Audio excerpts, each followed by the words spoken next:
Good afternoon. Welcome to the Open Gate Show. Friday, January 7th, 2022. Pure water, pure Pride Jamaican bottled water. Rehydrate yourself or stay hydrated with pure water. It's very important in these times when you have flus and other thermal health issues. Wear your mask, practice social distancing, and surely sanitize your hands. This is likely to be the last Open Gate show. There is so much happening, of which I think I need a break. It is good to see Supreme Ventures Racing Entertainment Limited honoring the printing department personnel at Caymanas Park, having their day at the races. They work very hard, and surely they deserve such projections. The Open Gate Show is fully supportive of that move for these hardworking personnel.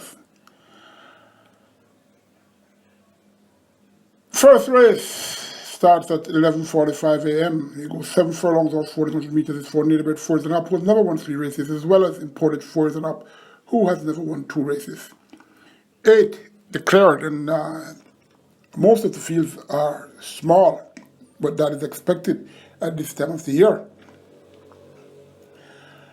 Number 1, Kai Alexis had 5.5 lengths to close against number 5, Classical Orb. However, could set off in front and hang on to run a very good race, getting into the top 3. Number 2, it's a boy, first of 4 here for trader Jason DaCosta. It's a boy has been regular race in the latter part of the season, and I don't like him to win, but he could run a decent race. Number 3, 3 times lucky. Last 4 starts were very poor. Can't see that happening where she comes up trumps here, even though very light. Number 4, Sir John, not enough speed to close at in this race, but who knows, could manage a very low exotic slot. Number 5, Classical Orb, youthful US importee who comes off a brief respite, light to train, according to the exercise reports stated in the official race book. Well, he has to improve, and he could, but according to the workouts, for me, I'm not too sure that he is extended enough to be competitive. I'm only going according to the exercise report. I've not been there to see him work. So if he wins, you have to understand. Well, I hope you do. Number 6, Iron the Lynx, even with not much pace to chase, should still have a decent chance of winning. Is light enough and has competed against some very good horses and fits well here. Number 7, Sweet Majesty, won like an autoclass animal the last time she raced. That was the 1st of January, winning 6.5 furlong, pulling away, winning the last race in good time of 1:19 and 2/5. Don't be too keen on that time because at the climatic conditions, then will make anything go fast, but not taking away anything from Sweet Majesty.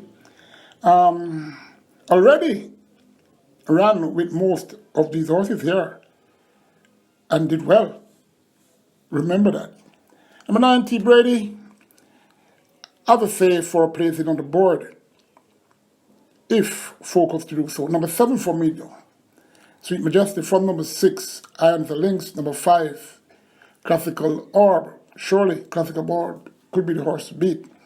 Number 1, Kyle Alexis. Number 2, it's a boy. Race number 2. And that race has another small field, 8 horses again. It's for choosing up. It's a claimant race, $400 to $550,000, as well as native race shareholder and approved number 1 4 races, 7.5 furlongs, or 1,500 meters. Number 1, Uncle Vinny. Down in claim and gets Dane Nelson his first ride since his stint in Canada, and he's here. I don't know how long he will be, but a lot of Dane Nelson fans will be excited. Uncle Vinny, at this claiming tag, should be respected in such a field as this.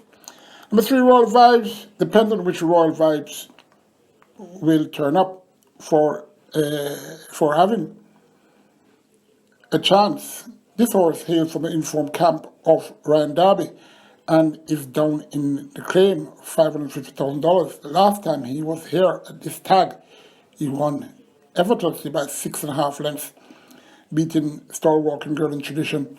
Really not two opponents that you could really base how impressive that performance was. He's 12 years old now, 12 years of age now, this Royal Vibes. Number 5, Samsera, not done anything since July. And I don't expect this horse to do much here. Can get a placing, but not to win, in my opinion. Number 6, Bloodfire, fairly consistent.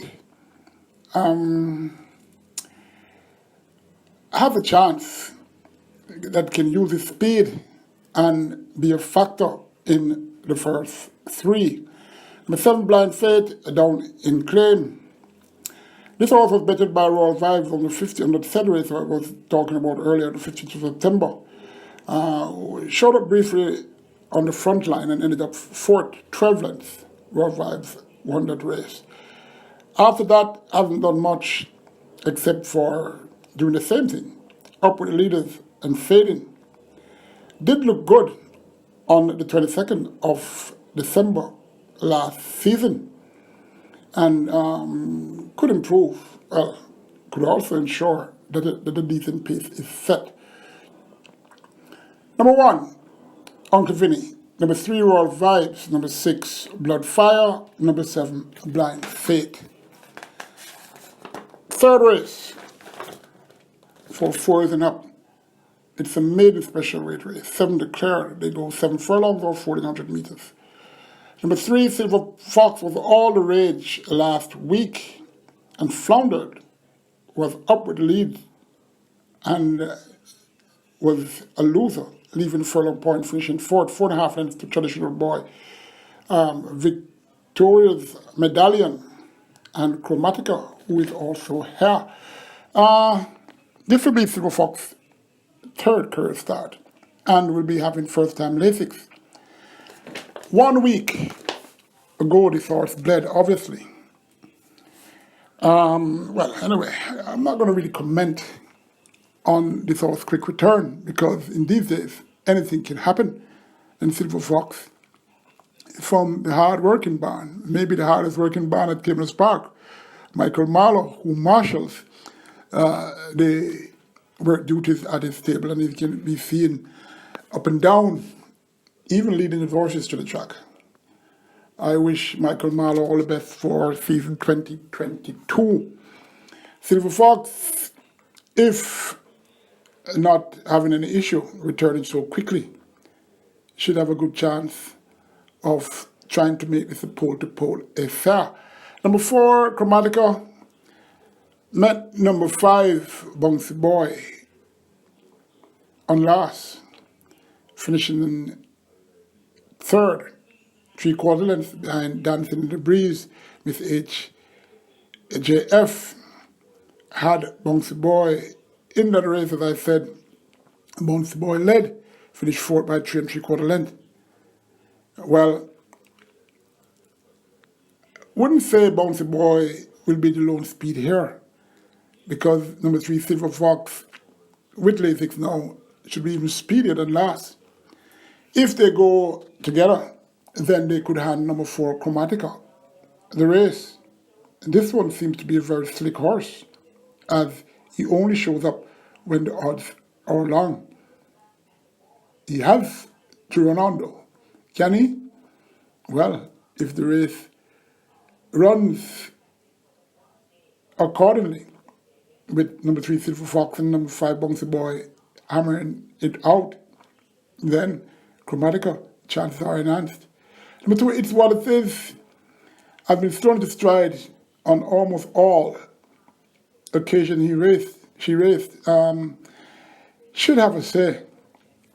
Number 5, Bouncy Boy. Number 4, Chromatica. Number 3, Silver Fox. Number 2, It's What It Is. Fourth race, another small field, 8 horses again. Top 3 horses here doesn't like to win. There goes the minimum curve trip of 5 furlongs round or 1,000 meters round. Number 1, Crafty and Ready. My concern is that this horse was in for a claim last week and now back in an unclaiming event. Has speed, has the breeding, but has issues as well. Number 3, I'm a Citizen. 5 furlongs round. Okay, let him beat me. Number 4, Sweet and Smart. A horse that doesn't seem that one can say, oh, this is her best trip. But to get a distance of ground, but can sprint. Sweet and Smart.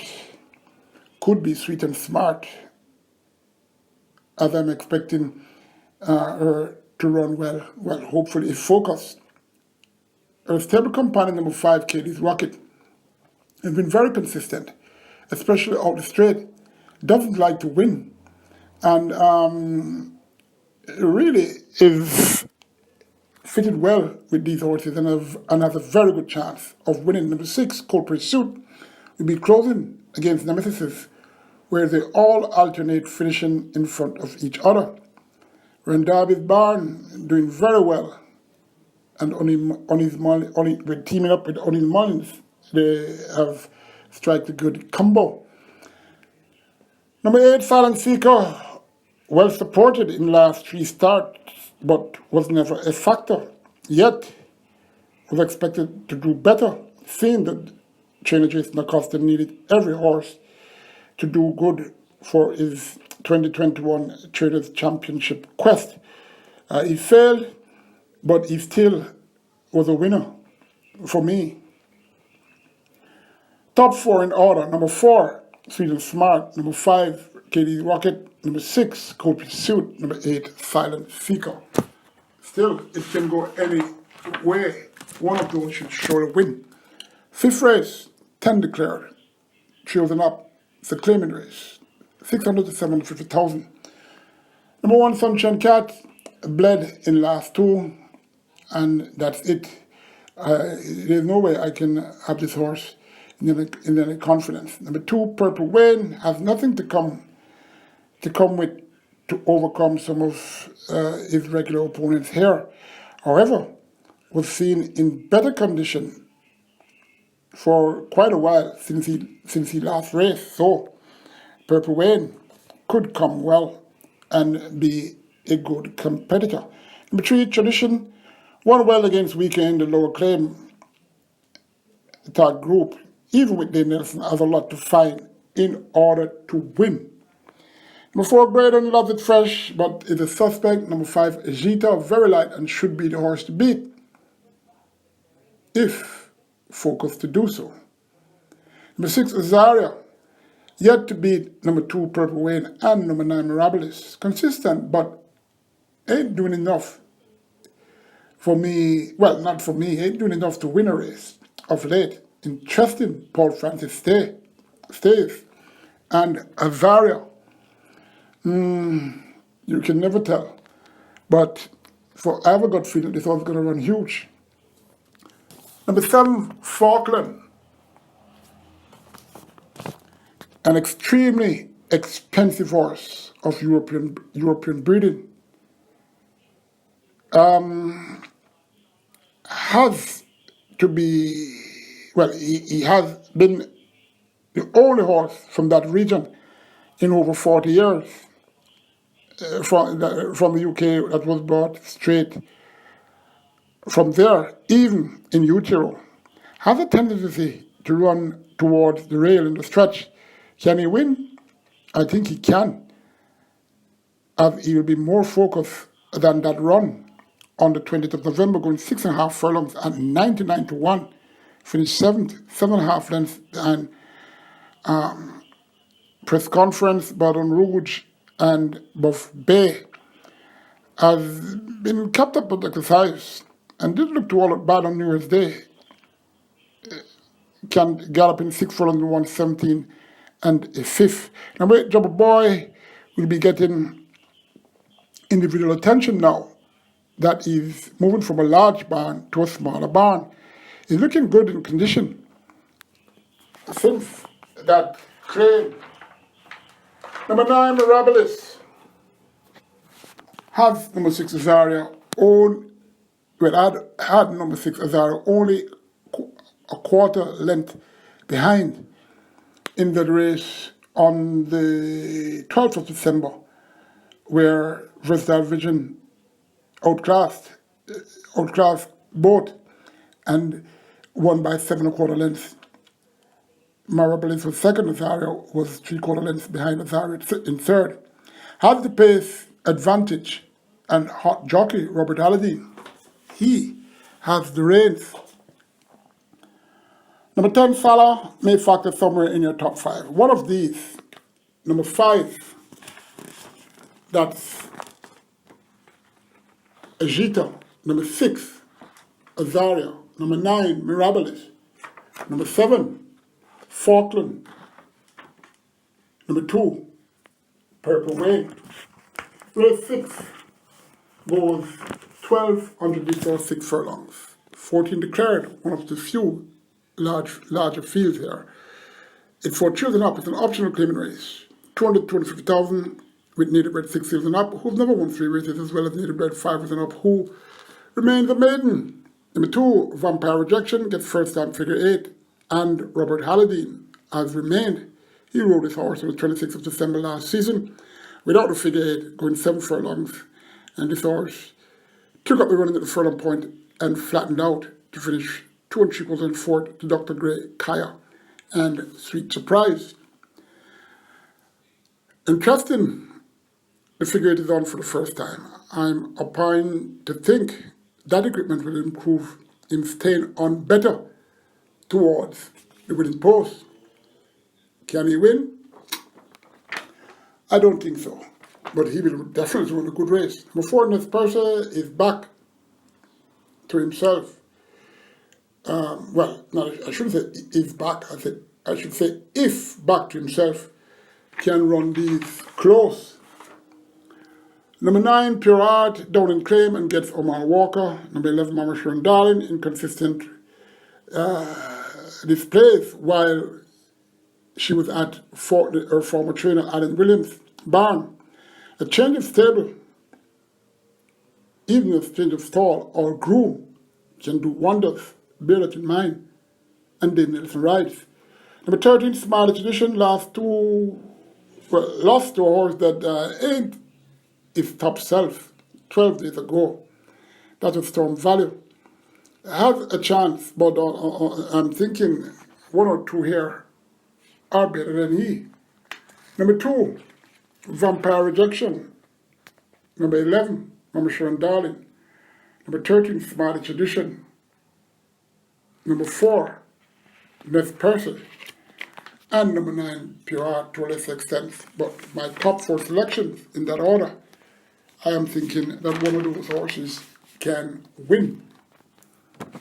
We go to race 7. For native bred trios, it's a maiden condition race. 7 declared, 1,400 meters or 1,400. 7 furlongs or 1,400 meters. Number 2, Another Wave, had 2 clear starts. Both were very good.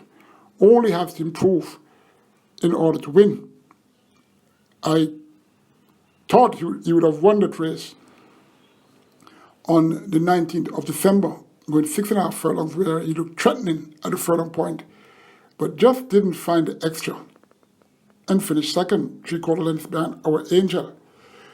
Number 4, Justin Byron, one of two from the Fremantle barn here, should find a place on the low end of the board or in your exotics. So to number 5, Short of Facts, the other Fremantle entry. I've shown value on the exercise track and could do better than that last race he ran. Well, it was his debut on the 26th of December, going 5.5 furlongs and finishing 11.5 lengths behind Runaway Algo, Luxol, and Pip. Those horses were some very good horses, and I'm figuring that Shadow Fox could be the fly in the ointment here. Number 6, How Goes Through Me, good size colt who seems to not be an exercise horse, well, an exercise pleaser. Well, that has to be, and tomorrow will be the telltale. Number 6, How Goes Through Me. Number 2, Another Wave. Number 5, Shadow Fox. Number 4, Justin Biden. In that order. Race 8. For main event 4 and up. We've never won 2 races as well as imported 4 and up who remains a maiden. 8 declared. A lot of his odds feel on tomorrow's card. They go mile or 1600 meters. Number 2, Positive ID. Fit Cold, who should be part of the outcome. Number 3, Sweetie Man, US bred, who has been here, who was born here in Utah. No reports on the exercise track. Well, I should say not much report since this horse last race. But if he is okay, he will fight this out. That I can tell you. Number 4, Heavenly Glitter. Last 2 were good enough for a decent chance here and should be part of your top 3. Number 7, Maya, was on the bench and returned in a field that she can do okay to get into the lower order. Top 3. Number 3, 3D Man. Number 2, Positive ID. Number 4, Having the Glitter. Then, number 7, Maya, could come and get a low exotic spot. The penultimate race, race 9. 6.5 furlongs or 1,300 meters, 7 horses were declared. It's for children up in overnight allowance. Overnight allowance, children up, $1 million purse, and only 7 horses. Anyway, number 1, Superluminal, has been getting sharp workouts of late, especially since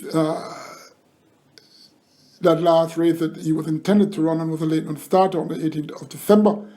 Number 2, Got a Girl, has a chance to be competitive. Number 4, El Professor, has been a while, he hasn't come to 4, but could teach these a thing or two if it's in the right frame of mind.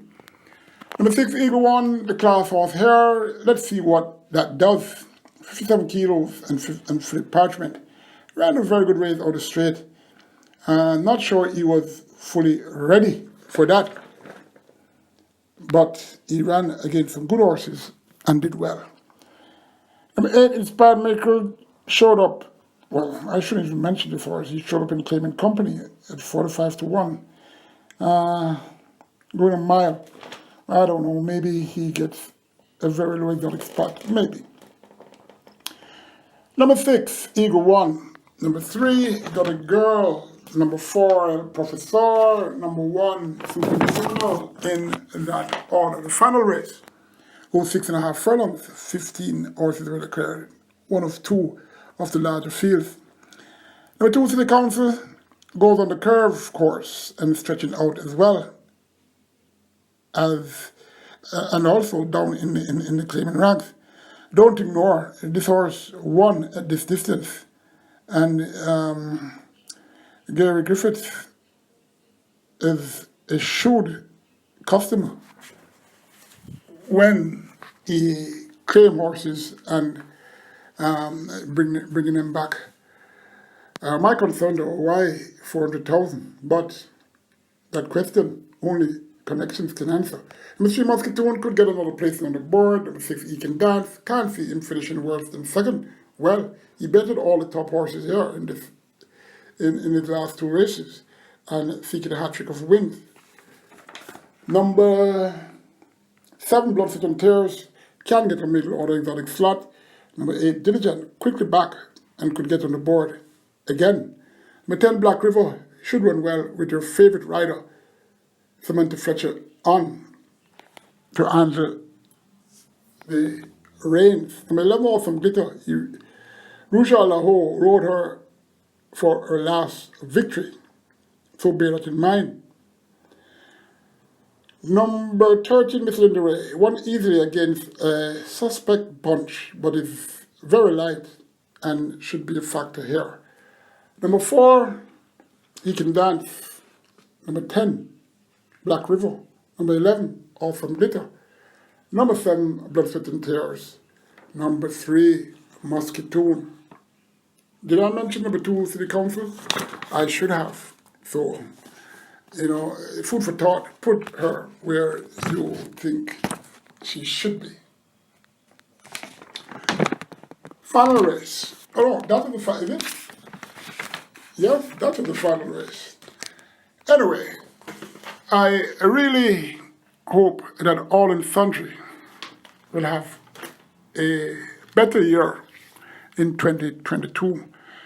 And, I regret taking a break. I tried taking a break some time ago, and I was bombarded all through the days that no, I need to return. And I did. But I don't know how long this break will be. It can be just a week. I don't know. And who knows? Maybe I show up next week. Things and times have changed. But I guess that so much people are focusing on staying buoyant financially that they aren't realizing the 360-degree turn that the world has made. Here in Jamaica, it is such, you only have to look, if you're in a taxi, in a bus, you're driving your car, and how the behavior of people is these days. And I don't know if things are getting any better. From I was born and having sense, things always get worse. So if now is now, and 10 years' time we're going to say today was better, I can imagine what the future holds. I'm not trying to be a prophet of doom. I'm a realist. And is trying to portray my thinking. Yes, it's outside of horse racing. But let's get back to horse racing. We hope there can be an improvement. And, there has to be improvement for horsemen and other players in this horse racing industry. I can never tell what's going to happen, but we await to see, what will transpire as the weeks and months goes by. Horse racing gives a special feeling, win or lose, and it's something that's in our DNA, the Jamaicans. Anyway, stay cool.